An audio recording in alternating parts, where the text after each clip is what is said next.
Let's go. Hey everyone and welcome to my channel. Today I'm going to be talking about the Queendom effect.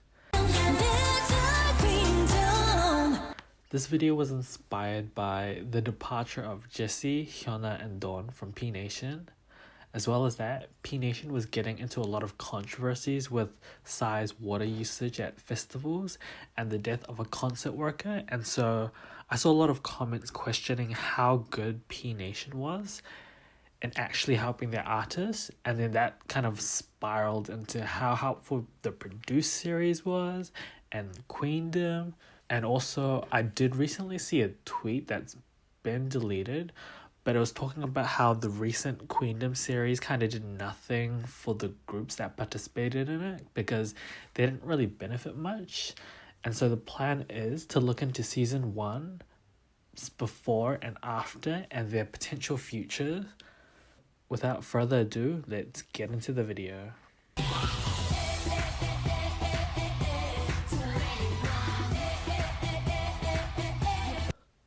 Park Bom started off debuting in 2009 in a girl group named 2NE1. 2NE1 gained massive popularity for their music as well as their affiliation to YG Entertainment, one of the big 3 entertainment companies for the K-pop industry, leading to their significant rise as a prominent second-gen girl group. This allowed Park Bom to also receive a significant amount of attention, which would later backfire in 2014 as there would be setbacks and negative perceptions towards Park Bom, stemming from medicine sent by her family in the US to treat her ADD, anxiety and depression. Despite being legal in the States, the medicine was deemed illegal and led to Bom's name being associated to drug smuggling. Park Bom was blasted by netizens, and this forced her into a hiatus where not much would happen besides the eventual disbandment of 2NE1 in 2016. The next 2 years would be pretty quiet for Park Bom, not until late 2018 to early 2019, where she would sign with D Nation, make a few appearances on some shows, as well as release her debut single album, Spring. This would then be followed up by her Queendom appearance.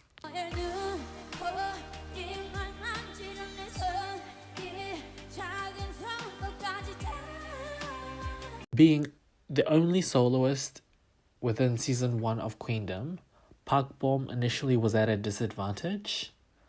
Personally, none of her performances resonated too much with me, but in saying that, I did discover K-pop in 2019, and so I hadn't delved that deep into the catalogues of second gen. A lot of memorable moments stemmed from her comments in regards to 2NE1. Despite this, she would ultimately rank 6th. And from her time in Queendom, I would say Park Bom was never seen as a front runner to win the show. It almost felt as though she instead used Queendom as a means to regain notoriety after having her name tarnished with her drug scandal.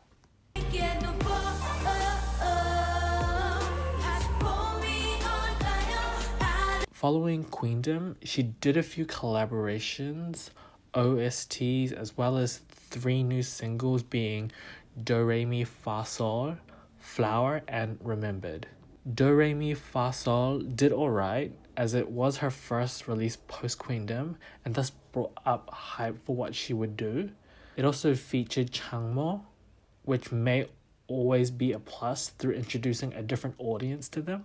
Flower also did alright as it also had the appearance of Mamamoo, who's been popping off this year with the OST song Love Maybe. However, Remembered has yet to garner as much attention as it was released a month ago, and so things may change. She has also made a recent appearance with her 2NE1 members at Coachella.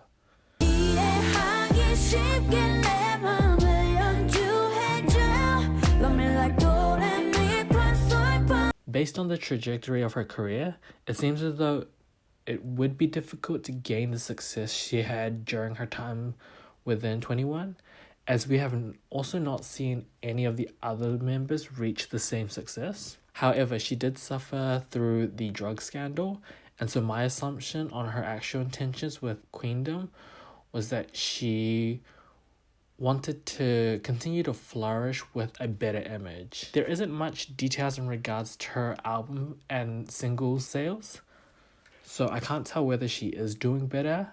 However, based on Spotify streams, it is clear that her resurgence and Queendom appearance did prove to be her peak, as those songs tend to have the most streams. In saying this, Spotify is very international based, and so it may not tell the full picture in terms of how much stream she's getting from Korea. Overall, I would say that Park Bom did benefit slightly from her Queendom appearance. However, her company has not been able to capitalize off her appearance, and activities have begun to slow down, with her name not being brought up as much.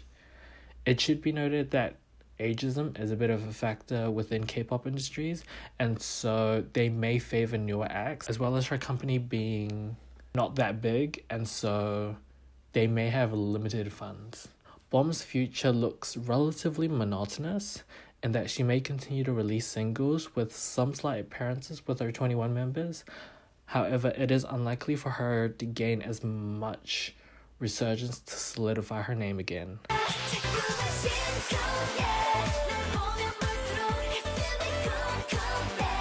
AOA debuted in 2012 with 8 members being Haejong, Chanmi, Yugyong, Choa, Mina, Jimin, Yuna, and Seolyeon. They were doing well for themselves and would see popularity rapidly increase through their releases of their sexier concepts. Their Queendom appearance would ultimately be focused more on gaining a resurgence, because in 2016 we would see the departure of Yugyong, and in 2017 we would also see Choa leaving, and as a result, the album sales did start to slightly decrease. The promotions became a bit inconsistent as well, and so almost 1 year after the latest mini album Bingo Bango in May 2018, we would then see the departure of Mina in 2019. Following this, AOA would join Queendom as a group of 5. With their hiatus, they were thirsty for blood to show their passion to perform through their Queendom appearance. Despite coming in 5th overall, AOA definitely made a name for themselves again, as we saw the comical relief of Jimin and Haejong. Their egotistic cover also made waves and garnered them a lot of attention within the Korean audience, and thus I would say Queendom set them up to revitalize their careers.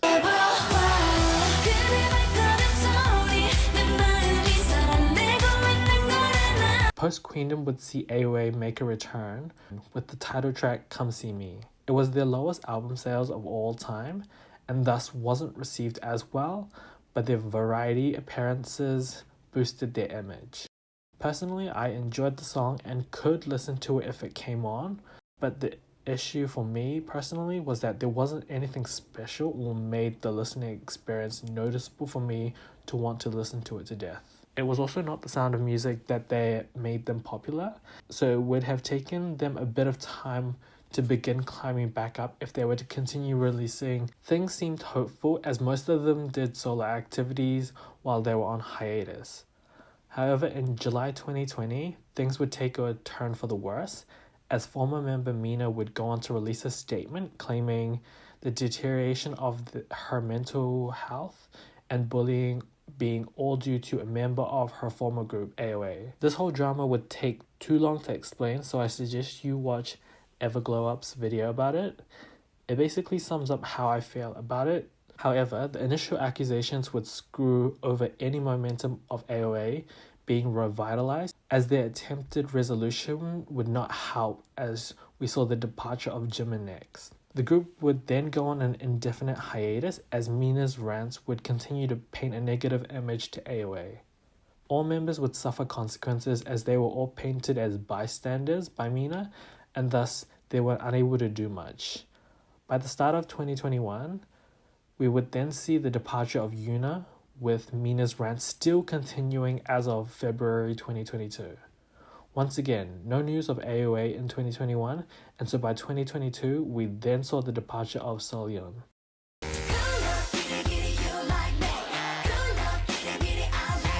future of AOA seemed hopeful. They had gained a lot of notoriety for their abilities to entertain viewers. Their Zanbei status also proved their willingness to talk so bluntly and different from the rookie groups who had to constantly please. However, the Mina bullying scandal definitely stopped anything from happening as the name of AOA had been tainted. In saying this, I wouldn't have been so sure that they would have gone constant comebacks, as they were doing a bit better during their solo endeavors, especially Solyon, who got more work even during her hiatuses within AOA. The entertainment company FNC had also debuted 3 newer groups, SF9, Cherry Bullet, and P1 Harmony, within their beginning of members departing, and thus we could also see a shift in the companies catering to the newer generations.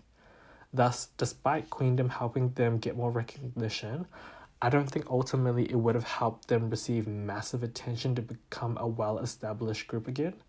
Instead, it may have just been the loyal Elvis who continued to support them as they continued to make names for themselves in their different fields for relevance sake.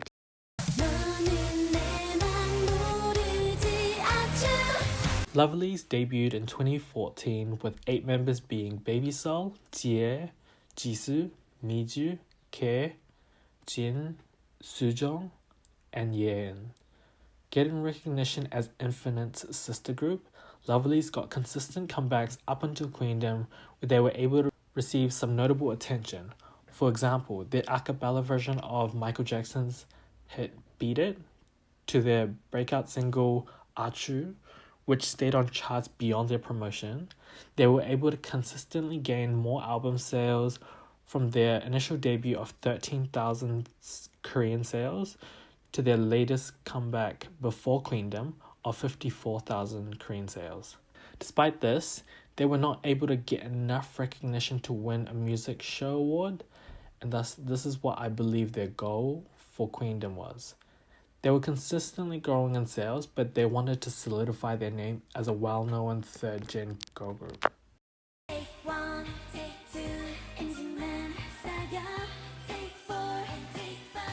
Their Queendom appearance saw them start off not that well and progressively climb in the ranks for an overall ranking of 4th place. Lovelyz attempted to show different sides of them through their different concepts initially, but the reception was not that great. It wasn't until they went back to their original cuter concept in round 3 when we saw the spike of their popularity.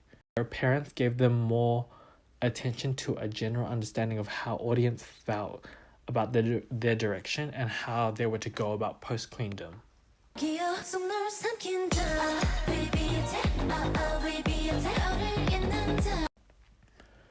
Lovelyz would not do much post-Queendom until a year later, in which they came back with Obliviate. A noticeable drop in album sales, Lovelyz were, however, able to garner a fan base to get their first win on a music show. Although the offset towards a win and album sales can be debatable, Willem really didn't do anything to capture any of this fame, as another year had passed before we would hear more news from Lovelyz. However, this was bad news instead, as we would see all of the Lovely members leave Willem, with only Baby Sol, now known as Lee Sujong, being the only one to resign.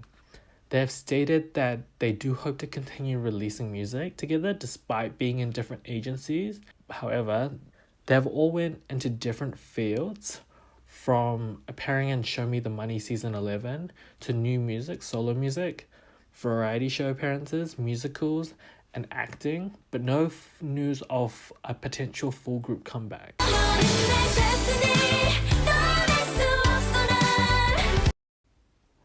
Honestly, it ain't looking the best for Lovelyz as a group. Individually, they may have begun to establish their paths, but the long hiatuses definitely will impact them, as they have not established their name enough to allow for long hiatuses.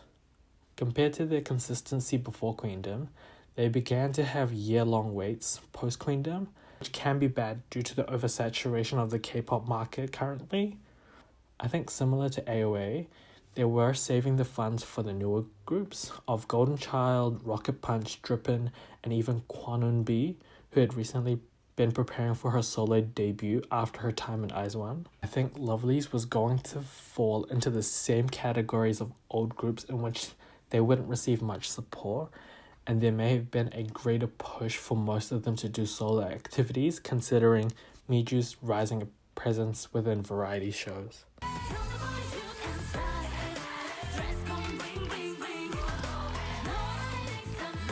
Mamamoo debuted in 2014 with Solar, Moonbyul, Wheein, and Hwasa as the first proper K-pop group for RBW Entertainment. The first 2 years were a bit fluctuating in album sales, but they developed a sound that got them some recognition, and by 2016 was when we saw the consistent rise in album sales, as well as their first music win.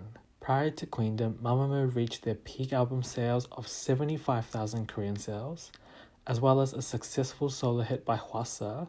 Thus, I saw Mamamoo's goal as winning and cementing their legacy.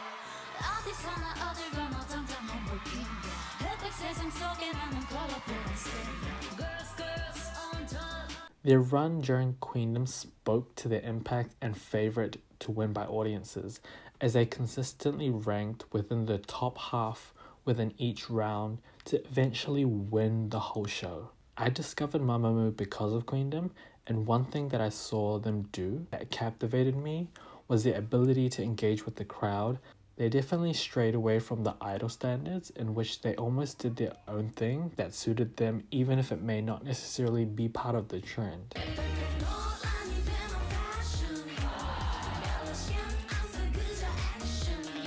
Thus, post-Queendom, you would expect a massive success, right?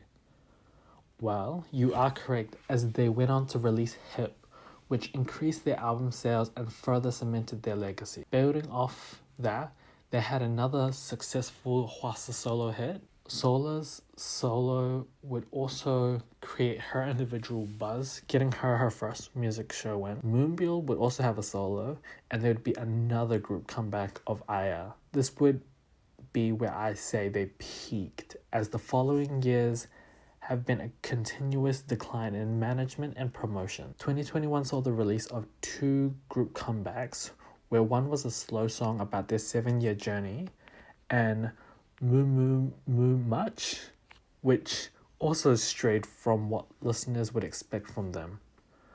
Hwasa also got another comeback with I'm a Bee, which was a drastic decrease, as well as Wheein getting her solo of Watercolor, which did not go anywhere, but just created buzz for herself. In 2021, you could also see the clear lack of promotion and see the Muumuus turn against RBW for their negligence for the group that had established them. As well as that, they had been promoting for 7 years, and thus contract renewals saw the departure of Wheein, despite her remaining committed to Mamamoo. 2022 saw another comeback from Solar, Wheein, and Moonbyul, as well as the group with varying levels of success.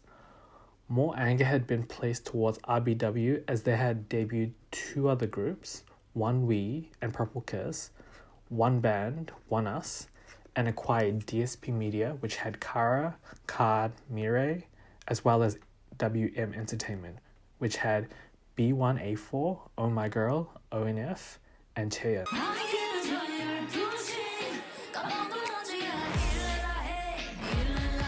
Mamamoo saw so much success from Queendom and seemed like the group to make the most out of Queendom.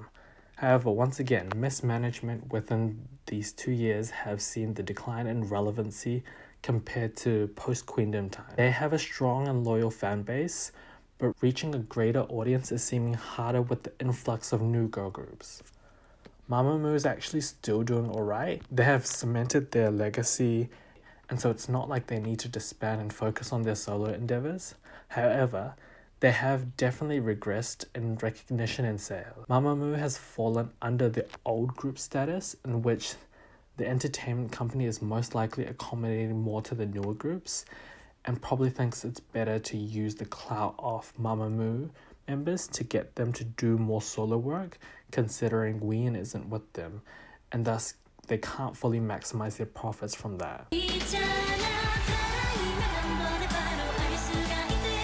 Oh My Girl debuted in 2015 with 8 members being Hyojung, Mimi, Yua, Sungi, Yubin, Arin, Jinny, Jio under WM Entertainment. Their journey before Queendom followed similar to Lovelyz, in which they were given consistent comebacks and grew consistently before the lead up to Queendom. Despite the early departure of Jinny in 2017, they differentiated themselves with their concept and thus were able to get a music show win before even heading into Queendom.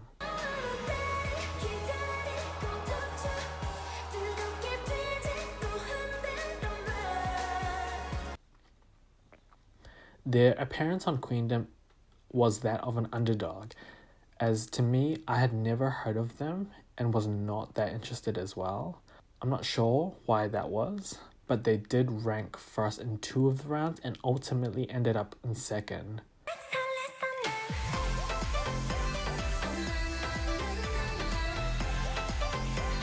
Post-Queendom saw the release of Non-Stop, which skyrocketed them into recognition, as this mini-album included a popular B-side of Dolphin. Despite having only one Korean comeback, the impact of this album allowed them to remain relevant into 2021, where we saw them capture more people with their next comeback, Dun Dun Dance. This is where I would say their peak lies, as once again, they would not have another comeback until almost a year later with Real Love. This comeback, however, would see a slight decrease in album sales as well as mixed reactions from the deviation of the sound. As well as that, May 2022 saw the departure of Jiho, and thus the future of Oh My Girls became 6.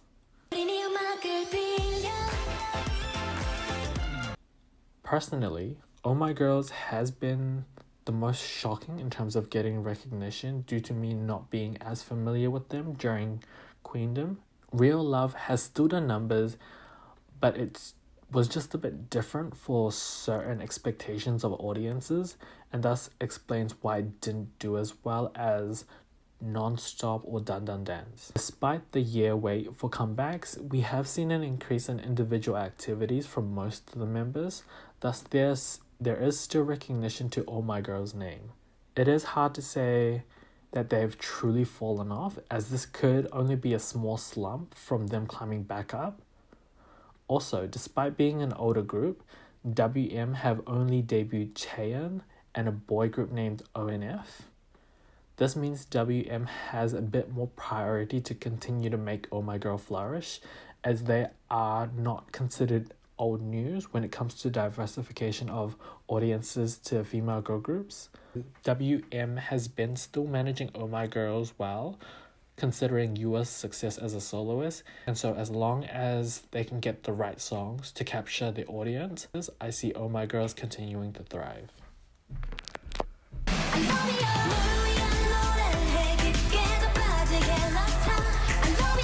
I-dle debuted in 2018 with 6 members being Soyeon, Mion, Minnie, Ugi, and Shua under Cube Entertainment. Receiving recognition upon debut, they earned their first music win and were described as monster rookies. Despite this, their follow-up singles were hit or misses in terms of success. Following the format of mini-album within the first half of the year, the non-album single, it is unclear whether they made consistent increases in sales, as their non-album singles did not have much information to them. However, music show wins fluctuated, and so from this, I believe I-dle's goal would be to establish a core fan base and maintain consistent relevancy through Queendom.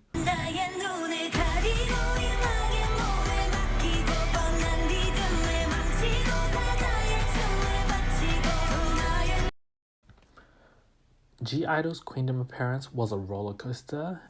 Initially doing well, they would then fall into controversy after Soyeon's ethnic hip comment in regards to adding African beats to Fire by 21, their cover song. They would eventually bounce back, but never become real contenders for first, as they would end up in 3rd place. However, their final song, Lion, gained traction as a sleeper hit and thus became a promotional single for G-I-dle as they awaited their first comeback post-Queendom.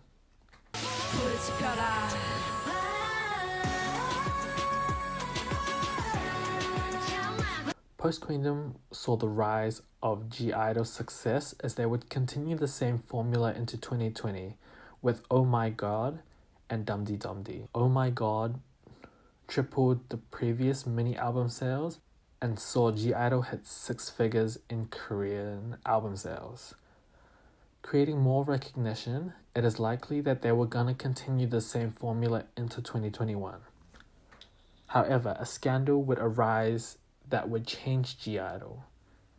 Initially following the same formula, G-I-dle released Hwa, which outpeaked Oh My God and helped them achieve the most music show wins. However, following the wrap-up of Hwa, Soojin would become a victim as she would be plagued with a bullying scandal within the K-pop industry.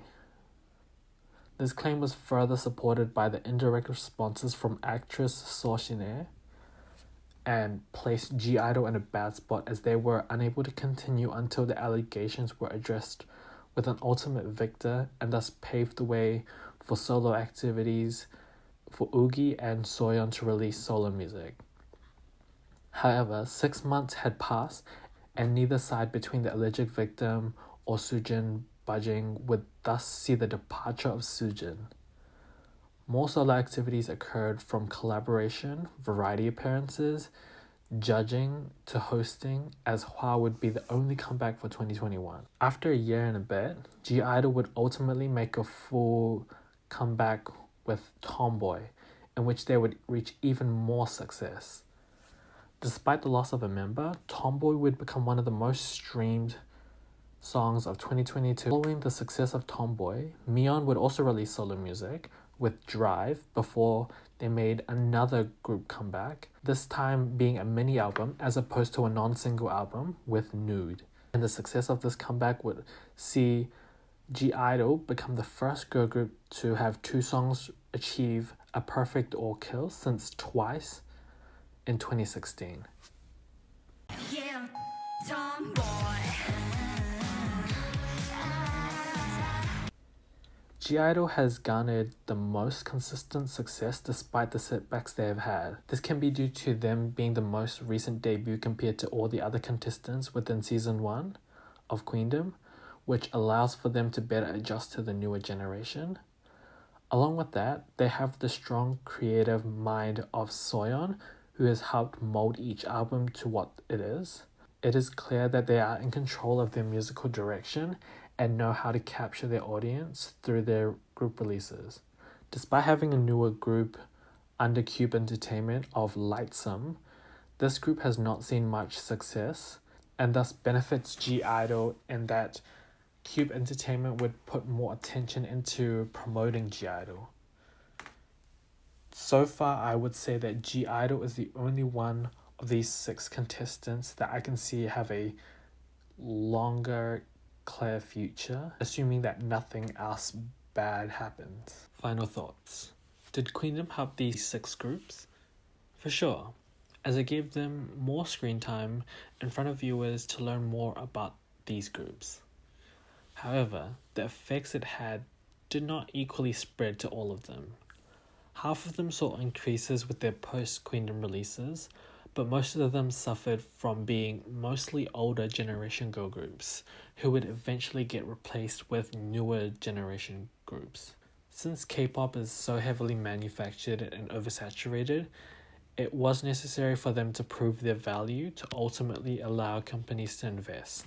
We saw Oh My Girl as one of the only girl groups who didn't have to compete with the newer generation of WM female girl groups. Then there is also G-I-dle, who still outsells their newer female girl group, Lightsome, as well as being within the same generation and taking on a different concept from them. AOA, with its 2 members left, basically being disbanded at this point, as well as Lovelyz, who aren't completely disbanded, but with longer hiatuses to come back, they will inevitably see sales reduce only to their core fan base.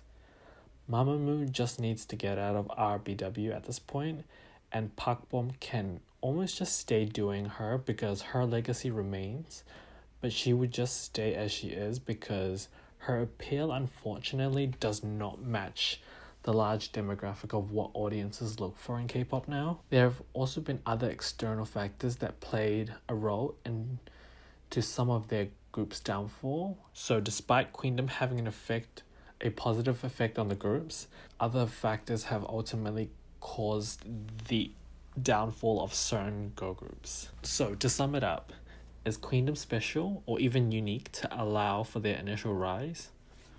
Not really.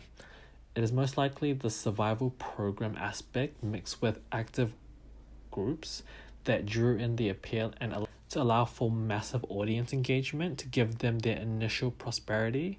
However, the realities of the K-pop industry were eventually going to hit these groups again, and so ultimately Queendom can help, but there are other factors that ultimately need to work to create a thriving and relevant group. So yeah, that's it for the video. Thanks for watching, and please let me know what you think about my opinions on this Queendom effect or anything you might want me to talk about. Please like and subscribe, and I'll see you in the next video. Bye. 우리에게 손짓하는 사이